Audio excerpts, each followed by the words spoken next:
प्रकल्प. खरोखर हळद संशोधन केंद्र आणि लिगो प्रकल्प हा खऱ्या अर्थाने विकासाचा दीपस्तंभ आहे. कारण लिगो प्रकल्प आणि हळद संशोधन केंद्रामुळे विकासाच्या अनेक संधी उपलब्ध होणार आहेत. हळद संशोधन केंद्रामुळे हिंगोलीचा दबदबा आंतरराष्ट्रीय बाजारपेठेत असेल तर लिगो प्रकल्पामुळे सायन्स अँड टेक्नॉलॉजी मध्ये हिंगोली महाराष्ट्रासह भारताचं देखील एक पाऊल पुढे पडणार आहे. मग लिगो म्हणजे काय? लिगोचा फुल फॉर्म होतो laser interferometer gravitational wave observatory. मग लिगो मध्ये नेमकं काय केलं जातं किंवा लिगोचं नेमकं काम काय असतं हे देखील आपल्याला माहिती असणं अत्यंत गरजेचं आहे. तर लिगो ऑब्झर्वेटरीचं स्ट्रक्चर हे एल आकाराचं असणार आहे. सायंटिस्ट एल आकाराची ऑब्झर्वेटरी तयार करणार आहेत. या ऑब्झर्वेटरीची ही एका साइडची लांबी ही 4 किलोमीटर असणार आहे. या ऑब्झर्वेटरीच्या शेवटच्या 2 टोकांना आरशे बसवले जाणार आहेत आणि या ऑब्झर्वेटरीचा जो जॉईंट आहे इथून लाईट्स त्या आरशापर्यंत सोडले जाणार. मग लाईट्स त्या आरशावर पडल्यामुळे ते लाईट्स पुन्हा मागे येणार. त्या लाईट्सचं रिफ्लेक्शन होणार आणि मग जेव्हा ते लाईट्स पुन्हा मागे येतात तेव्हा त्या जॉईंटला येऊन ते लाईट धडकतात. मग अशा वेळी ते धडकलेले लाईट्स कॅन्सल होणार का? तर नाही, कारण आपल्या आकाशात काही लहरी आहेत ज्या यामध्ये अडथळा निर्माण करतात आणि त्याच लहरींना मोजण्यासाठी लिगो ऑब्झर्वेटरी हा प्रकल्प हाती घेण्यात आला.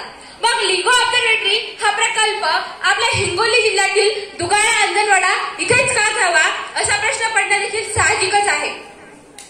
तर आपला भारत देश हा एवढा मोठा देश आहे परंतु आपल्या देशातील प्रत्येक प्रदेश हा तांत्रिकदृष्ट्या स्थिर नाहीये.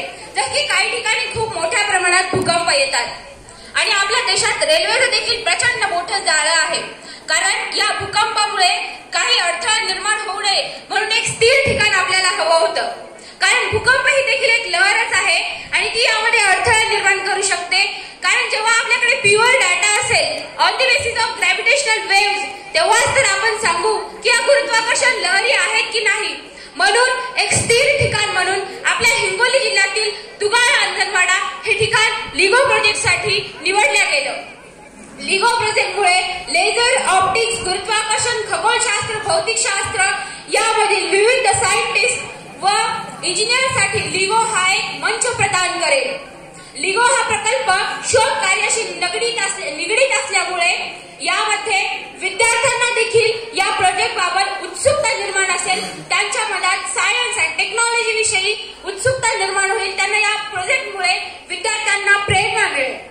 त्याचबरोबर आपल्या हिंगोलीमध्ये लिगो प्रमाणेच हळद संशोधन केंद्र हा देखील एक मोठा प्रकल्प आलेला आहे. खरं तर या प्रकल्पात हिंगोलीमध्ये येण्याचं सर्व श्रेय खासदार हेमंत पाटील यांना जातं. कारण खासदारांनी प्रयत्न केले आणि हे प्रकल्प आपल्या हिंगोली जिल्ह्याला दिले. 100 कोटीचा निधी हळद संशोधन केंद्रासाठी मंजूर करण्यात आला आणि जवळपास 2600 कोटी एवढा निधी लिगो प्रकल्पासाठी खासदार साहेबांनी मिळवून दिलेला आहे. आता हळद संशोधन केंद्र कोट्यावधी रुपये खर्च करून आपल्या वसमतमध्ये उभारण्यात येणार आहे.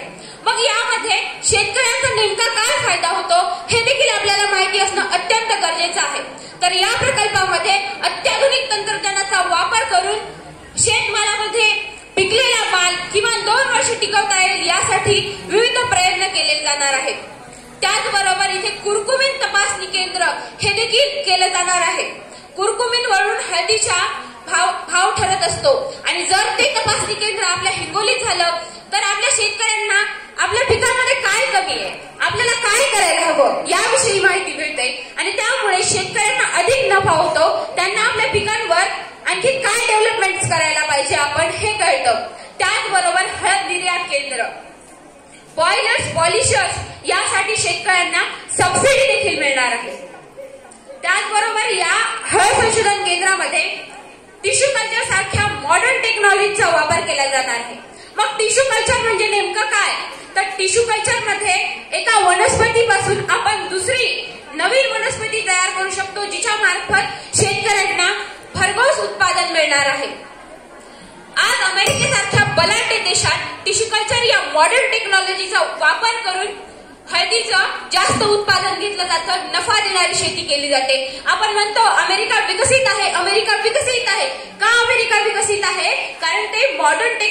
शेतीमधून अधिक नफा देणारी शेती करतात आणि त्यात आपण मॉडर्न टेक्नॉलॉजी टिश्यू कल्चर या मॉडर्न टेक्नॉलॉजीचा वापर करून आपल्या शेतकऱ्यांना आपल्या भारतातील महाराष्ट्रातील आणि सर्वात महत्वाचं म्हणजे हिंगोलीतील शेतकऱ्यांनी या टिश्यू कल्चर पद्धतीचा वापर करून शेती केली तर अधिक उत्पादन देणारी शेती होऊ शकते। खरं तर टिश्यू कल्चर ही बायोटेक्नॉलॉजी या शाखेत विकसित झालेली पद्धत आहे। पण मग आपल्या सारख्या सामान्य शेतकऱ्यांच्या मनात या टिश्यू कल्चर विषयी अनेक प्रश्न निर्माण होतात की ही पद्धत आपल्याला परवडणारी असेल का। परंतु आपल्या वसमत तालुक्यात हिंगोली जिल्ह्यातील वसमत तालुक्यात जे हळद संशोधन केंद्र उभारण्यात येणार आहे त्यामुळे मी तुम्हाला ठाम विश्वासाने सांगू शकते की हे हळद संशोधन केंद्रामध्ये ज्या टिश्यू